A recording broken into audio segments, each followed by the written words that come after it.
Hi everyone, Edward Zula here, spiritual medium, metaphysical teacher, student of the universe, and I'm very happy to be here with you this afternoon, or whenever you're viewing this. I am currently in East Islip, New York, which is in the eastern part of Long Island. Anyway, I'm at my sister's, and they have a very lovely guest house. I'm kind of wowed by this space. It's very nice, and I brought a couple of my little touches. Oops, this way, this way, this way. Candles are here, and some other things I have to kind of make me feel like I'm at home.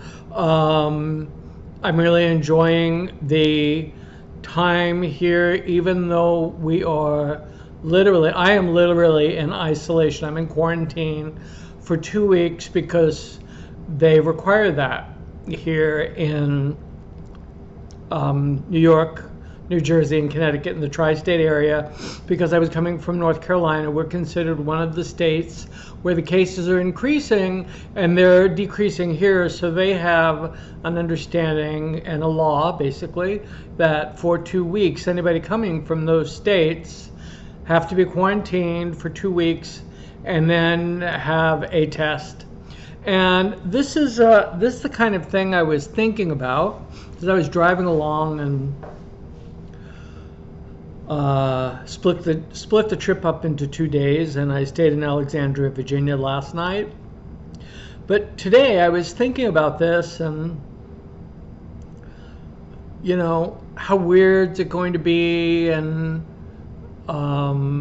you know, kind of waving to my sister from, you know, a distance of 15 yards. She's got a mask on, I've got a mask on. And I was thinking of how, you know, kind of inconvenient and unfortunate it was that the situation was like this. And I was starting to wax a little political in my head, and traffic started to slow down. And I got an alert on my directional system that, moving the microphone closer to me. I got an alert on my directional system that there was a hazard of some kind up ahead. And so we were moving really slowly. And then finally, with all these thoughts about the inconvenience and in my head, we got to the point where there was the hazard. At least that's what they called it. And really what it was 3 cars pulled over to the side of the road, where there was a slight incline and some trees. And they were obviously placing 3 crosses, brand new crosses, on the side of the road. Because there had been a fatality, an accident that was pretty bad in that location. And it suddenly shifted my whole consciousness and awareness of my thinking about the inconveniences of the quarantine and not being able to like be in the same room. And then I just, you know, looked over. I mean, traffic was pretty much stopped because everybody was either rubbernecking or they were paying respects, or there were people that were not tooting a horn, but they were yelling, you know, "God bless you" out of the window, and it was a nice human kind of moment. And I looked at the face of one of these women. And they were young. They were in their 20s, these people, late teens, early 20s. And they're putting up these 3 really beautiful, decorated, beautifully painted and decorated crosses. And my heart went out to them, because for them, that's, I mean, some of them may have been in the accident. I have no idea, but that's where their friends' souls left. That's where they departed their bodies. They were killed instantly in an accident.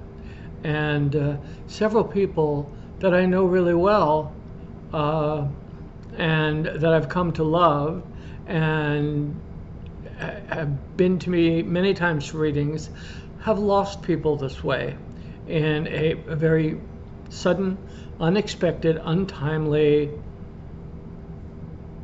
fluke car accident. And in this particular case, I believe what I heard was that someone was driving the wrong way on the freeway, and these people were killed as a result of that. Their friends' souls are not there at that spot. And I so badly wanted to stick my nose in their business and pull over and just bring them some comfort, because they were so miserable and so pained. And they just kept looking at the traffic and looking back at the crosses. And I made eye contact briefly with the woman. I was close enough. I was probably 8 feet from her, maybe 10 feet maximum from her when I passed. And I just wanted to say to them, your friends' spirits are not here. Yes, what you're doing is a really good thing. A really, really good thing. It's letting people know this happened here. This is a real thing that happened. People lost their lives in this space.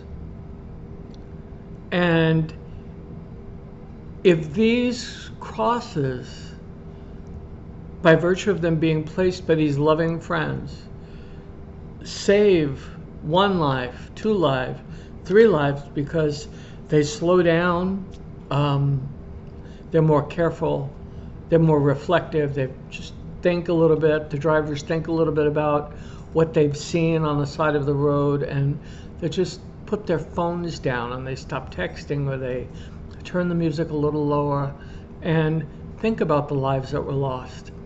And every few miles there were crosses. Some were much, much older than others, but there was a story in each one of those locations. And this was along the Belt Parkway and the Southern State Parkway. But my heart went out to them. I really wanted to say to them, your friends are not here, but your friends would completely support what you're doing. You know, they're not in this location, they're not stuck here, they're not, they're at peace. And you know, sometimes in car accidents you don't know right away if you've crossed over. There are a lot of situations where people don't know right away that they've died. I've heard many stories of spirit telling me they didn't know right away. They knew when they found themselves like floating above themselves, looking down, or walking around the car wreck that they're in, or you know, different things like that I've heard. But the bottom line is, these people were putting these crosses there for their friends, in memory of their friends, but they serve such a bigger purpose, and it's to raise everyone's consciousness about how precious life is. It certainly made me think about my whining and my complaining and my, even if it was just in my own head, about the inconvenience that I was going to experience having to be in quarantine for 14 days. I get to see my sister, even if we're talking the same distance that I was from that girl, or a little further. We're able to talk to each other through these cumbersome masks, but I wouldn't have it any other way in retrospect. And my heart goes out to the families and the friends. And think about that. When we're edged or egged or bothered by some nuisancey thing, whether it is, oh shoot, I forgot my mask in the car, or, this GD COVID thing, da da da da da da da da, life may be taken away from us like that. As those three people knew very well, standing there with those crosses. Take care of yourselves. Take care of the loved ones around you. Let others take care of you. Find forgiveness in your heart. Accept forgiveness. Don't be an asshat. Accept the forgiveness. Accept that apology. Be good to each other. In the meantime, I'll see you again. Wash your hands, social distance, wear your mask until we're told we don't have to, and I love you, and I'll see you soon. Bye.